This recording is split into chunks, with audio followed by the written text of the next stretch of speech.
Tabii gerekiyoruz. Evet, tabii bir yol.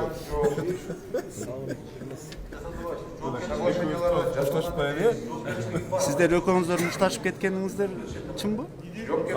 Андай жок, андай мушташ жок. Просто элдин маселеси талаш тартыш. Талаш талкуу эмнеден чыкты? Экинчи пайыз. Смок боюнча биз айтып атпайбыз, бул регламент бузулуп атат десек, азыр Экранович айтып атат. Ал керектүү маселе, мен да айтам, бул керектүү маселе.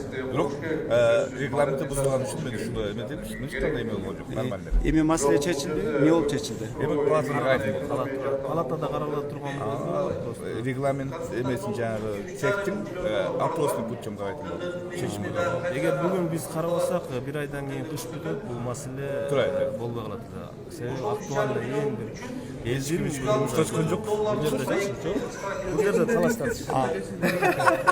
Абанын булганышы боюнча маселени жогорку кеңеш карап токтом кабыл алганда эмне натыйжа чыгат? Эми өкмөткө буда туура биз жагынан өкмөткө айтыш керек, ишара көрүш керек. Мунун баардыгы ден соолук биздин. Биздин кара жарандардын ден соолугу баардыгы эле ушул түтүн деген азыр маска кийип жүрөт деди.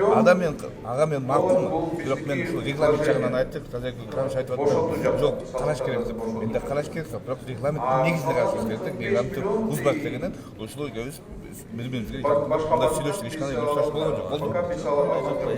Бирок кичине кызуу кандуулук калтырып жиберген жоксуздарбы ошол талкууланып атканда? Регламент талкууланып атканда кызуу кандуулук калтырып жиберген жоксуздарбы? Бул эми парламенттеги кадимкидей эле мындай талаш тартышсыз.